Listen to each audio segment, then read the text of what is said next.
Part two, I guess. So what I'm gonna do here is, like I said, I'm gonna tidy this up. Got too many comics on my table here, so I'm just gonna try to be careful and not, you know, make it too weird. So make sure I've got my design here right. All of our red dot characters, even the female ones, have a skull. Well, the female one, Betty, has a skull logo. All of them wear the same, similar logo, not the same, but they all kind of have the same sort of this sort of style there, and they all have slightly different. Now, the red dot whole thing is kind of like comes as part of the whole, the red dot that you can use to target people, right? Or target the enemy in your scope. Well, if you're not using a scope, I mean, even if in the scope, the red dot with a light, you know what I mean. If most of you guys have read comics, understand that, or even in the military, understand all that. So, because red dot itself, he's a SAS New Zealand Special Forces, one of the top New Zealand Special Forces army personnel. I did a lot of research into our SAS. Just wanted to make sure that, when I was doing the short story, the short film script that I wrote for the New York Midnight script writing competition, short film script writing competition, that I knew what I was talking about, that I actually knew who these people were. It didn't start out that way, but they got to that. But Red Dot started years before that, about 5 years, about 3 years before that. And but in the end, it ended up this way.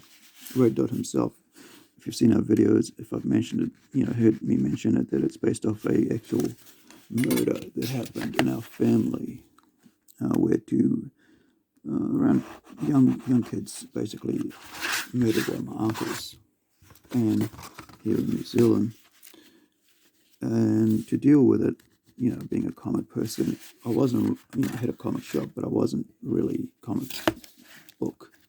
mainly comic book thing at that time. But myself and my friend Seven, we got, wanted to do us write a. We're looking at running a comic book school, right? Writing and drawing school, and so when we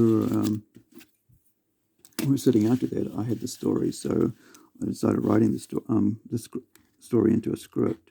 At first, it was a Punisher story because Punisher is one of my favorite characters. Not so much them now, but I mean, way back, a while back. And I would, read as much.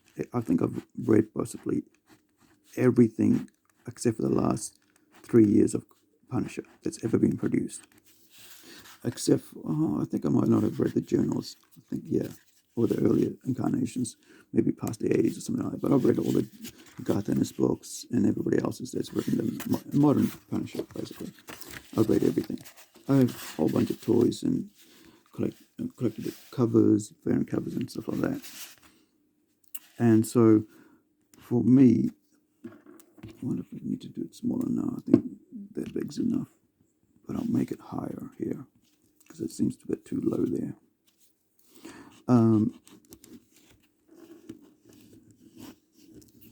So Punisher. So the Red Dot's kind of got its birth out of that. But really, when we started doing it, I started going, well, I don't want to be doing a Punisher story. Everybody else they can do better Punisher stories than I can. So I just basically decided, well, I want to just do my own character, and so Red Dot came out of that. And and so I carried on. I left, after the comic book shop finished. I ended up just leaving it alone, and I just went away for a while and didn't do anything with it. But then came back in about 2018, and we started. I had to talk to Seven. I said, hey, look, there's this event coming on. and I'd love to do something with this. And he said, yeah, man, I've been working on the art, and I've got most of it done. Yeah, so let's put a, and I said, well, what have you got? He goes, well, I got a short, probably make a 10-page story out of this. And I said, okay, well, let's give it away for free, right, to promote this itchy trigger finger thing. And so we did. We put a free comic book up on Rising Sun Comics, which is 10 pages. You can still read that if you look around on there. I think it's under the online comics page. Hopefully I'll include the link on this video. And so I then we set about really getting into it, because signed up my contract with Rising Sun Comics as a publish our comics, and for heading up our own division down here in New Zealand. And just really thinking about us pushing the, not pushing, but pushing what we could do as creators of our own work, and what we could offer, to others elsewhere, to people who like to read independent comics, who support independent comics, right? And so we came up with Plunge Studios thing. And decided, well, that's enough for us. That's just doing comics isn't going to be enough. We need to do something more. So we came up with the Plunge Enterprises thing. So that's our studios thing, right? If you see that logo, that's us. So yeah, gotta leave that there for a bit. See it? It's a sticker from that, which actually Seven printed up for us. And I designed it.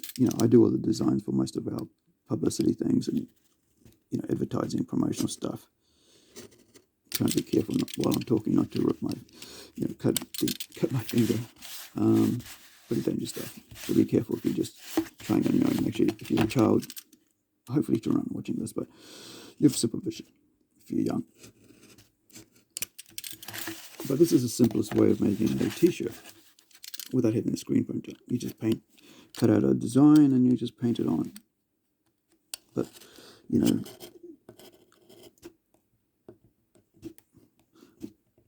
even 20 odd years ago, I used to do this all the time, and just making up my own t-shirt designs and stuff. And I actually did because of my love for clothing and all that, I just set up my own little clothing label, streetwear label. We did it for about 2-3 years, didn't go anywhere, so we just left that. I went to film school, decided, that's what I wanted to do, and came away with it, and got too busy and decided to get into comics, something that I could do by myself, write it, and do the artwork myself. But now, of course, I've got amazing people, friends and people locally and around the world who can help me actually do the artwork, and we did that, and we continue to do that. And so this is, this little thing is just to help give my little nephew something original that my mom wants me to do for him. And, hopefully I can do a good job of it, and he'll really like it. And he'll appreciate it. We've got our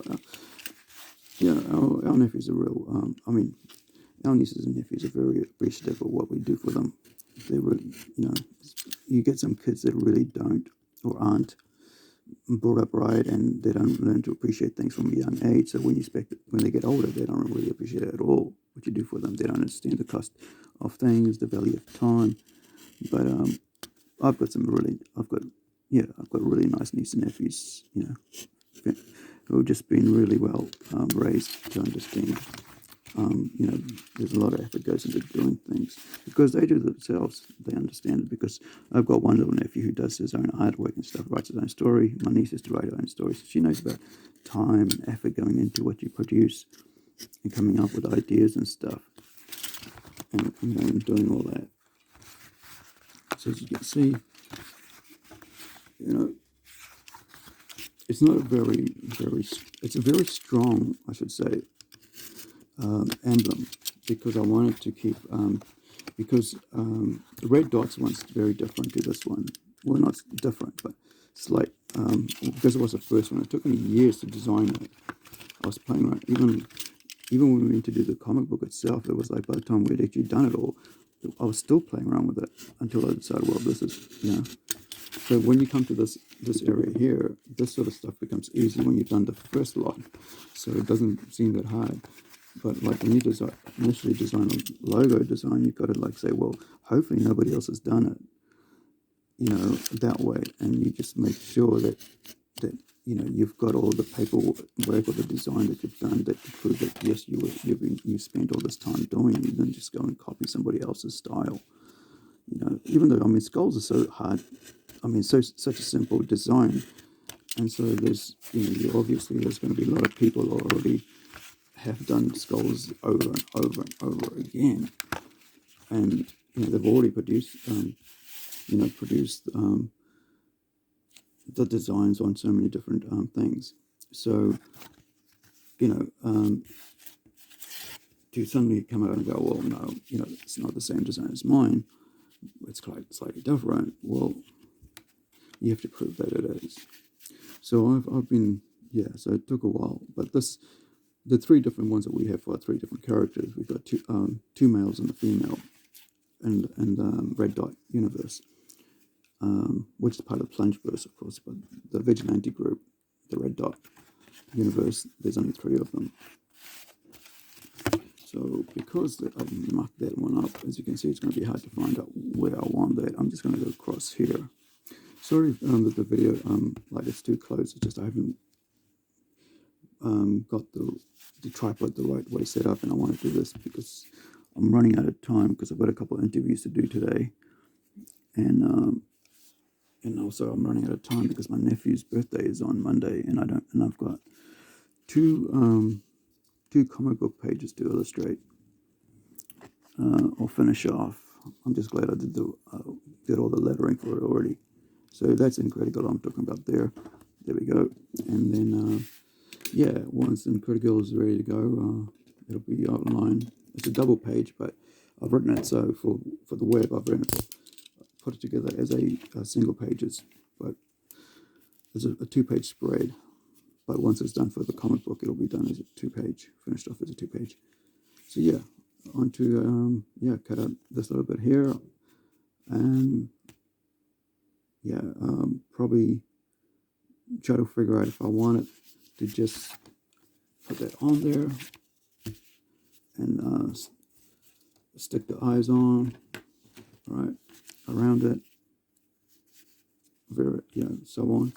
So it's to the right place, and then just brush it with the glow-in-the-dark paint, and then that'll be a glow-in-the-dark t-shirt design on my nephew's t-shirt, which will just look like just a clear thing, and then later on it'll glow in the dark. I'll do about 2-3 layers. That's what I want to do today. I'll start off today, and then so that it's ready to go. So thanks for watching, guys. Hopefully you get a bit of history on about Red Dot and where we're going with that, and also see me muck around here for the time being. Cheers. It's malfunction. Catch you guys later.